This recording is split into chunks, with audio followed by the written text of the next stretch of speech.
Consignment account. अब consignment में कौन कौन से खाते खोलना है।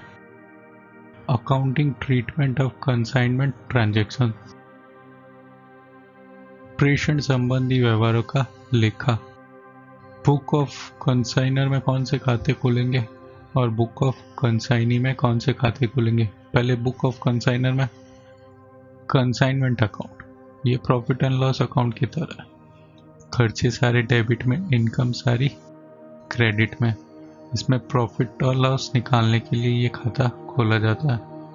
दूसरा कंसाइनी अकाउंट, पर्सनल अकाउंट, ये खाता इसलिए खोला जाता है कि कंसाइनी को कितना पैसा देना और कंसाइनी से कितना पैसा लेना है। तीसरा goods sent on consignment account, जो माल कंसाइनी को भेजा जाता है उसका खाता। एबनॉर्मल लॉस, अगर हो तो असामान्य हानि खाता। Next unsold stock account, closing stock account का खाता। अब कंसाइनी की बुक में कमीशन अकाउंट, जो कंसाइनी को कमीशन दिया जाता है उसका खाता। दूसरा कंसाइनर अकाउंट, कंसाइनी कंसाइनर का खाता खोलता है तो कंसाइनर कंसाइनी का खाता खोलता है। ये एक दूसरे के ऑपोजिट होता है। कंसाइनी में जो डेबिट में आता है वो कंसाइनर अकाउंट के क्रेडिट में, जो कंसाइनर अकाउंट के डेबिट में आता है वो कंसाइनी के क्रेडिट में आता है। Format of account, book of consignor में पहला खाता बनेगा कंसाइनमेंट अकाउंट। ये प्रॉफिट एंड लॉस अकाउंट की तरह ही है। खर्चे सारे डेबिट में, इनकम सारी क्रेडिट में। पहला आएगा to goods sent on consignment account, जो माल कंसाइनर ने कंसाइनी को दिया उसका अमाउंट। फिर टू कैश या bank expenses, insurance, flight, octroi, जो भी कंसाइनर ने खर्चे किए। अगर कंसाइनर खर्चे करेगा तो पेमेंट कैश करेगा या बैंक से करेगा। इन सब की टोटल अमाउंट साइड में। फिर to consignee expenses, insurance, godown rent, selling expenses, अगर कंसाइनी जो खर्चे करता है उसके नाम से ही लिखा जाएगा। इन सब की टोटल भी अमाउंट साइड में। फिर बाय कंसाइनी अकाउंट, सेल, जो कंसाइनी ने माल बेचा है उसका अमाउंट। फिर टू कंसाइनी अकाउंट, कमीशन, जो कंसाइनी ने सेल किया है उस पर उससे जो कमीशन मिलेगा वो अमाउंट।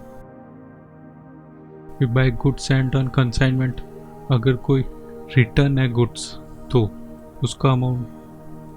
फिर बाय एबनॉर्मल लॉस अकाउंट, अगर असामान्य हानि है तो उसका अकाउंट। फिर बाय अनसोल्ड स्टॉक अकाउंट, अगर कोई क्लोजिंग स्टॉक है तो। टोटल करके अगर प्रॉफिट है तो to profit and loss account profit, अगर लॉस है तो by profit and loss account loss. बनाएंगे कंसाइनी अकाउंट, इसमें पहले आएगा टू कंसाइनमेंट अकाउंट, सेल वाला अमाउंट। कंसाइनमेंट अकाउंट बनाया तब लिखा था बाय कंसाइनी अकाउंट। अब कंसाइनी अकाउंट बनाएंगे तो लिखेंगे टू कंसाइनमेंट अकाउंट। फिर बाय कैश बैंक पीआर, अगर एडवांस पेमेंट है तो। फिर बाय कंसाइनमेंट अकाउंट, कंसाइनी के खर्चे। फिर बाय कंसाइनमेंट अकाउंट, कमीशन। बचा हुआ पैसा बाय बैलेंस शीट या कैश या बैंक, ये हो जाएगा बैलेंसिंग फिगर। कंसाइनी अकाउंट इसलिए बनता है ताकि कंसाइनर को पता चले कंसाइनी से कितना पैसा लेना है और कंसाइनी को कितना पैसा देना है। कंसाइनर को सेल वाला पैसा लेना है पर उसे एडवांस पेमेंट लिया वो देना है वापस। कंसाइनी के खर्चे भी देना है, कमीशन भी देना है। बचा हुआ पैसा कंसाइनर का goods sent on consignment account. इसमें पहले आएगा by consignment account. Consignment account बनाया तब लिखा था to goods sent on consignment account. Goods sent on consignment account बनाएंगे तब लिखेंगे बाय कंसाइनमेंट अकाउंट। फिर टू कंसाइनमेंट अकाउंट, कोई गुड्स रिटर्न है तो, नहीं तो टू ट्रेडिंग अकाउंट से बंद कर देंगे इसे। कंसाइनी की बुक में पहला खाता बनेगा कंसाइनर अकाउंट। इसमें पहला आएगा बाय कैश या बैंक अकाउंट सेल वाला अमाउंट, फिर आएगा टू कैश या बैंक कोई एडवांस पेमेंट है वो, फिर टू कैश खर्चे किए वो, फिर कमीशन, लास्ट में जो बचा वो फाइनल पेमेंट कर दिया जाएगा। ये हो जाएगा बैलेंसिंग फिगर। कंसाइनी को सेल वाला अमाउंट देना है और वो अमाउंट देने से पहले उसने जो एडवांस पेमेंट दिया वो लेना है उसको वापस।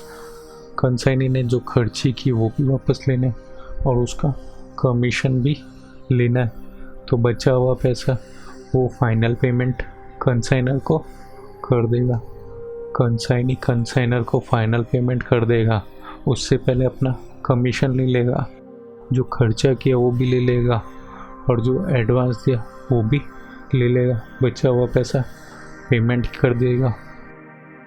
उसके बाद कमीशन अकाउंट में बाय कंसाइनर अकाउंट और इसको प्रॉफिट एंड लॉस अकाउंट से बंद कर देंगे।